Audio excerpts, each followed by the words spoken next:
솔직히 말하면 너 입냄새나. 언제 양치한 거니? 이런 지적을 받은 여성이 곧 울 것 같은 표정인데요. 상대방은 아랑곳하지 않고 바로 그녀의 정수리 냄새를 맡아봅니다. 그리고는 머리 냄새를 견딜 수 없다는 듯 코를 움켜줍니다. 매일 머리 감고 하루 3번 양치하기 이것부터 시작이야. 상대방의 말에 지적받은 여자는 참을 수 없다는 듯 자리를 박차고 일어납니다. 과연 그들에게는 어떤 일이 일어난 것일까요? 안녕하세요. 저는 미국에서 온 에밀리라고 합니다. 한국에서 뷰티 쪽 공부를 하고 있어요. 메이크업도 배우고 피부 관리도 배우고 있죠. 열심히 배워서 미국으로 돌아가서 저만의 뷰티샵을 차리는 게 목표랍니다. 요즘 외국에서도 K-뷰티가 엄청난 인기인 거 알고 계시나요? 몇 년 전부터 한국식 화장이 붐이 일어났습니다. 한국 아이돌이나 한국 드라마에 나오는 여배우들의 화장법이 미국식 화장과 매우 대조적이지만 오히려 상반된 매력이 크게 어필한 거죠. 깨끗하고 자연스러운 피부, 과하지 않은 색조, 청순해 보이는 눈썹, 유리알처럼 맑은 입술 표현. 이런 한국식 메이크업을 하고 나면 몇 년씩 어려 보이는 기적의 동안 메이크업이 완성됩니다. 미국식 화장을 했을 때와 한국식 화장을 했을 때를 비교하며 한국식 화장을 극찬하는 SNS 게시물도 엄청난 인기를 끈 거 보면 이런 인기를 알 수 있습니다. 제가 뷰티 쪽 종사자를 꿈꾸게 된 사연을 조금 이야기해 드릴게요. 어렸을 적부터 저는 유독 화장품에 관심이 많았어요. 엄마의 화장대 탐구가 저의 가장 재미있는 장난감이었어요.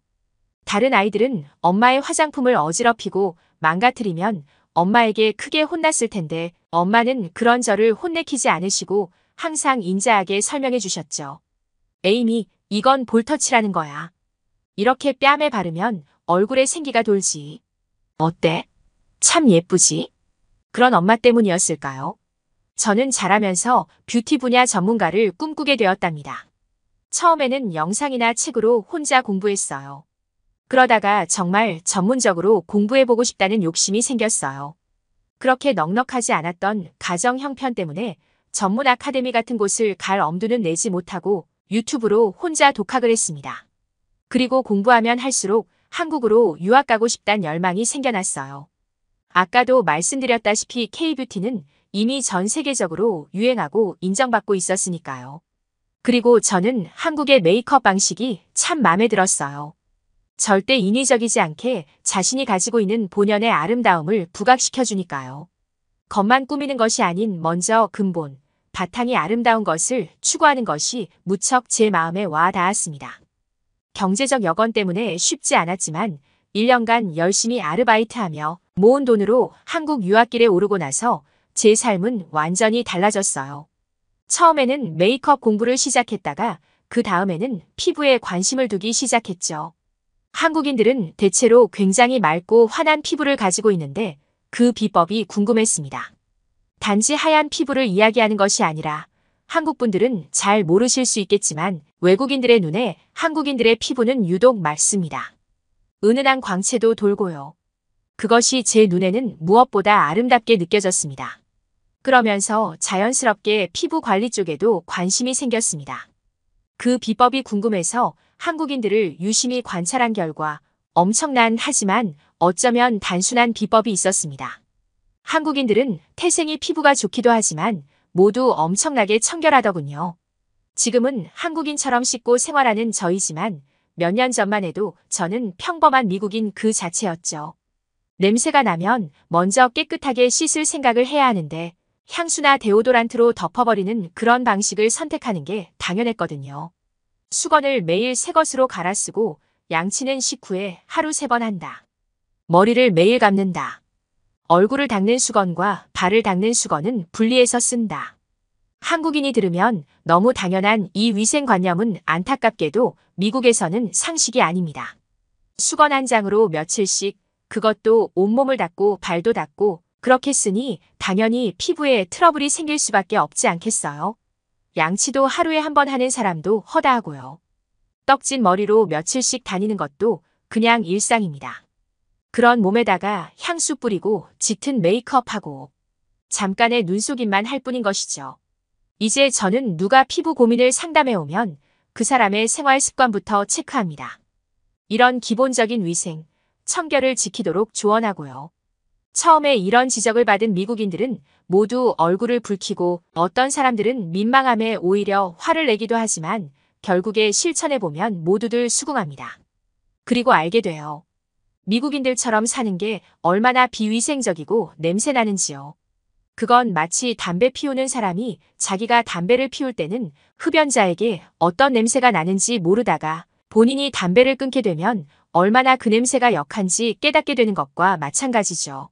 제가 한국에 와서 무척 놀랐던 것이 한국인은 평균적으로 모두 자신의 외모를 가꾼다는 사실이었죠. 길거리를 다니면 다수의 사람들이 본인의 스타일에 맞는 화장과 옷차림을 하고 있는 모습이 굉장히 세련미가 넘쳤습니다. 남자건 여자건 모두 그랬어요. 그리고 대중교통을 이용하면서 어쩔 수 없이 몸이 가깝게 붙게 될 때가 있는데 그럴 때조차도 대다수의 한국인들은 깔끔해서 그런지 불쾌한 냄새를 풍기지 않아요. 평생 미국에서 살았지만 한국에 몇 년 살다 보니 한국의 이런 깔끔한 생활 환경이 당연한 일상이 되어버렸네요. 그러다가 얼마 전 몇 년 만에 미국에 잠시 다녀올 일이 생겼습니다. 저의 사랑하는 할머니가 위독하다는 소식이 들려왔기 때문이었어요. 그런데 비행기에서부터 저는 곤란함을 겪었습니다. 제 주위를 둘러싼 수많은 미국인들의 채취가 저를 괴롭혔어요. 묘하게 거슬리는 머리 냄새와 향수, 데오도란트가 한데 합쳐져서 더 괴롭더라고요. 아참 할머니께서는 이미 90살이 넘으셨기 때문에 이미 마음의 준비를 하고 간 상태라 웃는 얼굴로 할머니를 보내드릴 수 있었습니다. 그리고 슬픈 마음을 추스르고 몇 년 만에 동창 모임이 있어 친구들을 만나게 되었는데 그 자리에서 가장 큰 주목을 받은 사람은 바로 저였죠. 사실 저는 미국에서 보낸 학창 시절에는 인기 하나 없는 여학생이었죠. 속으로는 메이크업에도 관심도 많고 꾸미고 싶은 열망은 가득했지만 제 외모에 콤플렉스가 가득했던 저는 이런 못난 얼굴 꾸며봤자 오히려 비웃음만 살 것 같은 기분에 저를 숨기기에 바빴습니다. 한 번은 댄스 파티가 있어서 큰 용기를 내서 화장도 하고 꾸미고 나서 파티에 참석했지만 잘 나가는 친구들에게 놀림감이 되어 큰 상처를 받았어요. 그 이후 저는 더 움츠러들었습니다. 인기 많고 예쁜 친구들 곁에서 그저 그 애들을 더 빛나게 해주는 그런 존재처럼 있을 뿐이었죠. 그러나 몇 년 만에 한국에서 돌아와 그 친구들을 다시 만난 지금 상황은 완전히 뒤바뀌었습니다. 다들 저를 보고 깜짝 놀랐어요. 심지어 못 알아보는 친구도 몇 명 있을 정도였어요. 저는 결코 성형을 하거나 한 것이 아니었는데도 말이죠. 네가 정말 에밀리라고? 믿지 못하겠다는 듯 큰 소리로 몇몇 애들이 놀라고 제 주위로 친구들이 몰려들었죠. 저를 보고 다들 너무 아름다워졌다. 믿을 수 없게 달라졌다는 말을 연신하면서 심지어 자기들보다 몇 년은 어려 보인다고 감탄을 하더라고요. 그러면서 고등학교 시절에 꾸민 저를 비웃고 놀리던 친구 몇 명의 얼굴을 보니 제일 우스운 표정을 하고 있었습니다.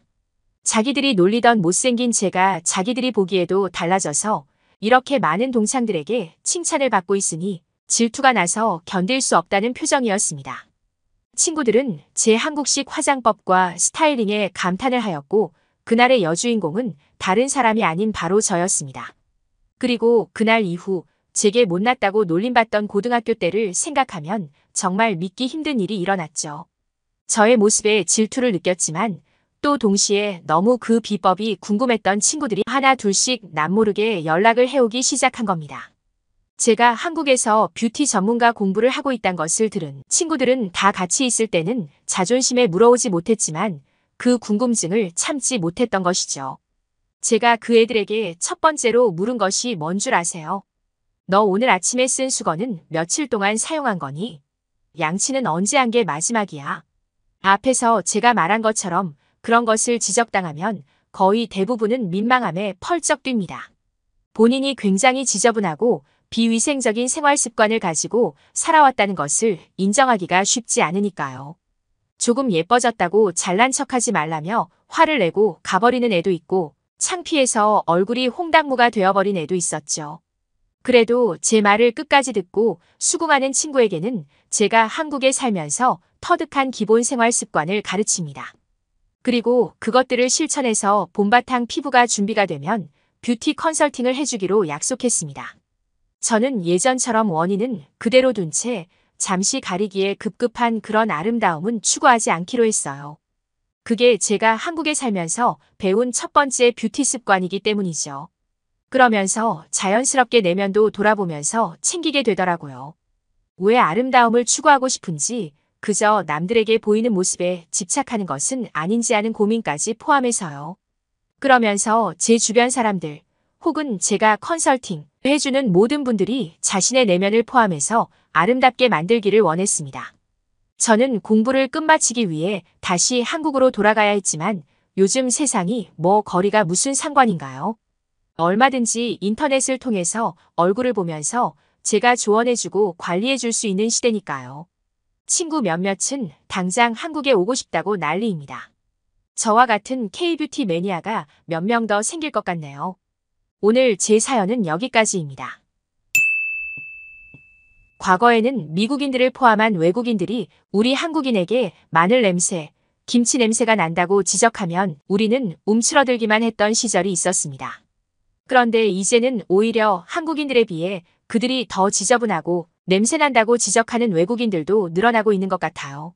한국에서 생활해보니 너무 당연한 위생 습관에 푹 젖어 지내다 보니 비로소 자신들의 진짜 냄새를 알게 되었다고나 할까요?